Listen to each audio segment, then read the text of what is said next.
बेर पुर पहुँचे जाई राम। सिया राम जय जय राम, राम जय राम।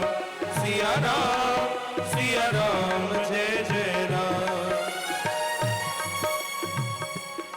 लक्ष्मण, ये देखो, ये राज्य तो मेरे मित्र निषाद का है।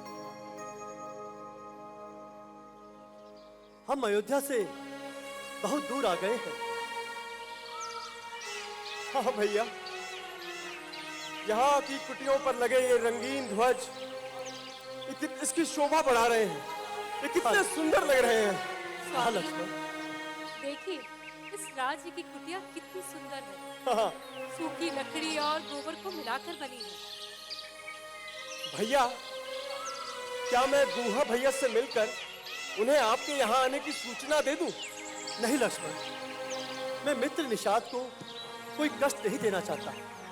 उन्हें अपना कार्यभार देखने दो। बस तुम गंगा से जल ले आओ। जो आ गया भैया। सीते,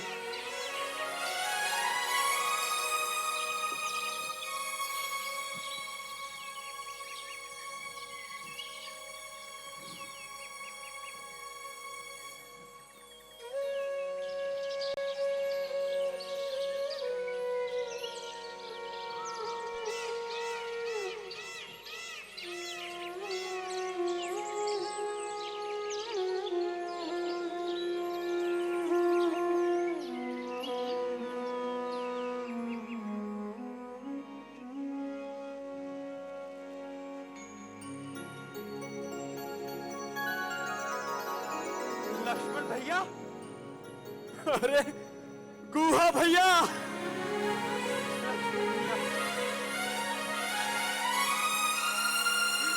कैसे हैं गुहा भैया? क्या बात है, कितने वर्ष बीत गए पर आज भी भुजाओं में वही बल है। तुम गुरुकुल में जितने शरारती थे आज भी उतने ही शरारती हो। हाँ भैया, सच में कितना आनंद आता था ना, साथ में लकड़ियां इकट्ठा कर लेकर आना और साथ में शस्त्रों का अभ्यास करना। दोनों हाथ हो जाए। आ जाइए भैया, ये संभालिए। या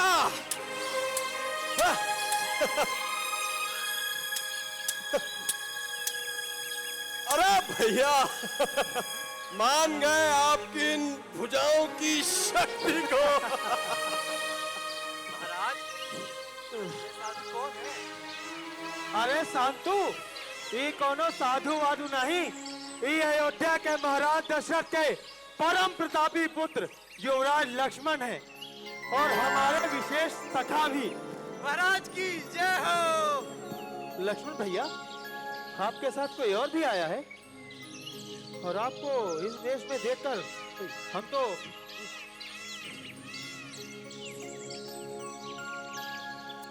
लक्ष्मण भैया, ऐसा क्या हो गया जिसने हमेशा गरजने वाले लक्ष्मण कुमार को शांत कर दिया?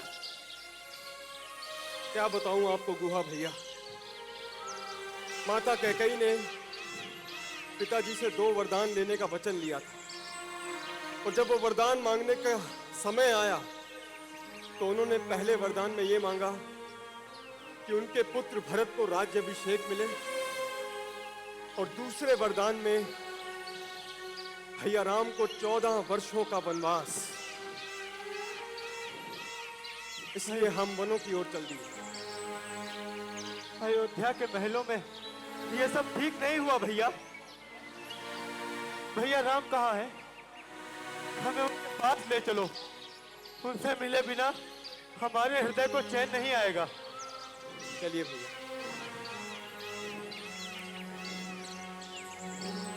आइए।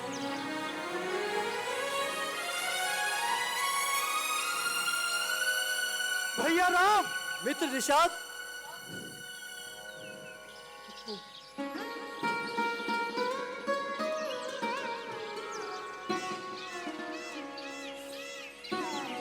मित्र कैसे हो?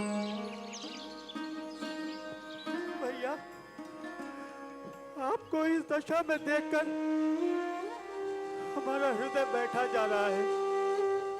लक्ष्मण भैया ने हमें सब बता दिया। विधि का विधान तो देखो, अयोध्या के होने वाले युवराज को मुनि वेश पहना दिया। मित्र निषाद, वनवास की अवधि में आप जैसे मित्र और ऋषि मुनियों से मिलने का मुझे सौभाग्य प्राप्त हुआ। यही मेरे लिए सुखद पल है। ये जो पीछे खड़ी है, ये हमारी भौजी है ना? हाँ, ये जनक नंदिनी सीता तुम्हारी भाभी है। प्रणाम भाभी माँ। आप हमारे साथ हमारे नगर चलिए और हमें अपनी सेवा का अवसर प्रदान कीजिए। निषाद, हमें वचन के अनुसार किसी नगर में जाने की अनुमति नहीं है। तो ठीक है प्रभु, हम नगर ही यहाँ ले आते हैं। अरे ओ खसिया, जाओ भैया राम, लक्ष्मण और माता सीता के लिए कुटिया बनावे का प्रबंध करो। उसकी और कोई- रात्रि होने से पहले कुटिया बन जाएगा चाहिए। जाओ। उसकी कोई आवश्यकता नहीं है। हमें आज रात्रि भर का ही विश्राम करना है। हम प्रातःकाल यहां से निकल जाएंगे। ऐसा कहकर आप हमारी अवहेलना ना करो भैया राम। ये वन भी तो आप ही का राज्य है। यहाँ आप निष्कंटक होकर अपना अनुष्ठान पूरा कीजिए। आपके अनुष्ठान में हम कोई कमी नहीं आने देंगे। पूरे टाइम आपके साथ आपकी सेवा में उपस्थित रहेंगे। मित्र निषाद, आपका राज्य अयोध्या से बहुत निकट है और यहाँ सभी अयोध्या वासियों का आना जाना रहेगा। हमें कोई और स्थान पे जाना होगा। प्रभु, और भोजन? कंदमूल का भोजन और 2 सेवकों का भोजन और रात्रि भर का विराम। ठीक है प्रभु, हम आपके भोजन और विश्राम की व्यवस्था करवाते हैं। आओ सीते।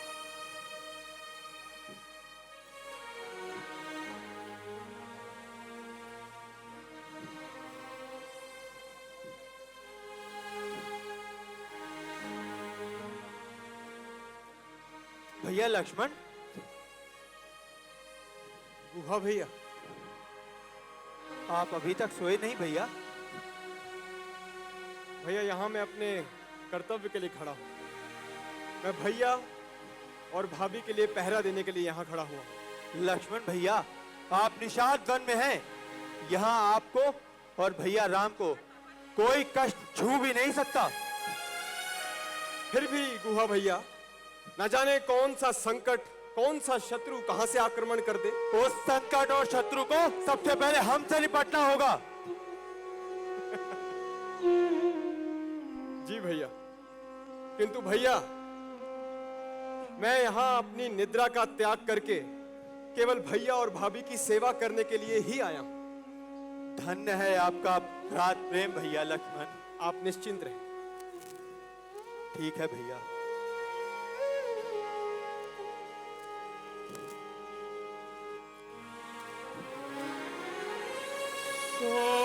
सोवत प्रभु की निहारी निसाधु, भयो प्रेम बस हृदय निविषादु, तनु पुलकित जलु लोचन बगई, बचन सप्रेम लखन सन कहई।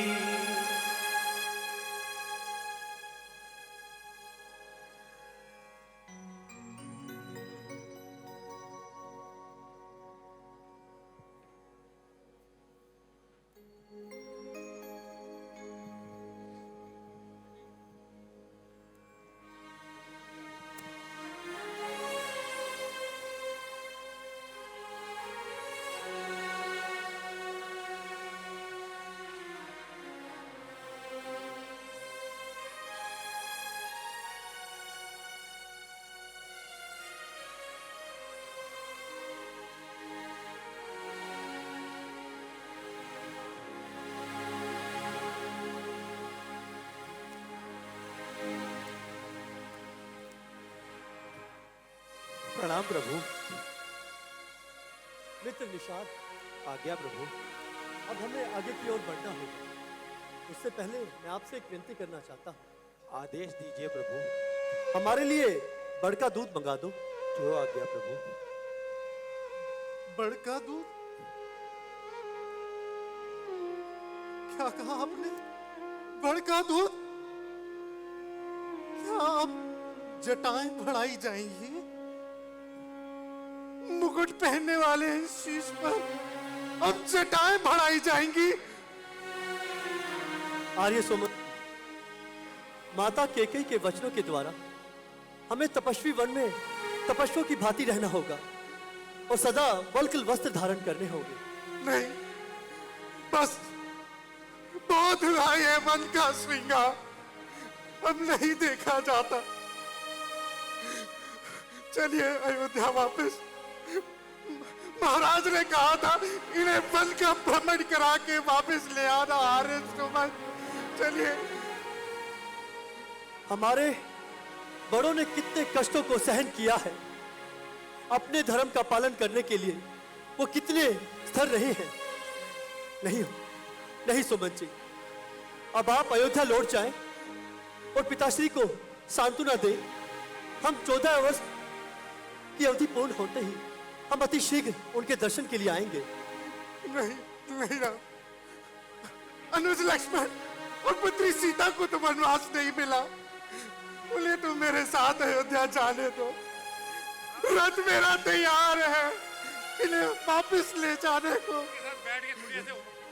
नहीं सुमंत जी, जहां पिता अपने प्रिय पुत्र को ऐसा कठोर वनवास दे, ऐसे राज्य के प्रति मेरी कोई आस्था नहीं है। उनका तो प्रिय पुत्र अब वो भरतलाल हो। आप बस केवल एक संदेश मेरा पहुंचा दीजिएगा। कहना उस कैकई से कि घी के दीप जलाए, प्रसन्नता पूर्वक उत्सव मनाए, क्योंकि उसकी आंखों में चुभने वाले कंकड़ अब दूर जो हो गए। लक्ष्मण, माता के प्रति कटु वचन मत बोलो। सुमन जी, आपको मेरी सौगंध है कि लक्ष्मण के संदेशों को माता केकई तक ना पहुंचाना और सभी माताओं को हमारा प्रणाम कहना। हम वनवास की अवधि को अति शीघ्र पूर्ण करते ही अयोध्या लौट आएंगे और हमें वनवास से निकलने में कोई आपत्ति नहीं है, ना लक्ष्मण को ना भार्य सीता को। अब आप अयोध्या लौट जाए। आर्य सुमन, मेरी बात समझो। क्या चांद चांदनी से दूर हो सकती है? क्या सूर्य अपनी तपिश छोड़ सकता है? आप मेरे स्वामी के चरणों से मुझे दूर मत कीजिए। मित्र निषाद, हमारे लिए नौका का प्रबंध करो, हमें गंगा पार जाना है। चलिए प्रभु। आर्य सुमन, अब आप हमें आज्ञा दें। अब आप अयोध्या लौट जाएं और पिताश्री का आपको ध्यान रखना होगा, उन्हें धीरज बनाना होगा। अब आप हमें आज्ञा दें। अब आप अयोध्या लौट जाएं। चलो लक्ष्मण, चलो सीता। तुम्हारे सुमंत की बात नहीं मानो।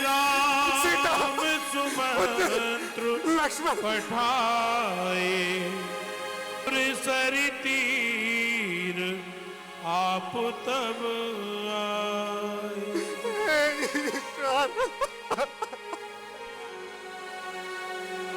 राम लखन सिए पद सिरुनाई,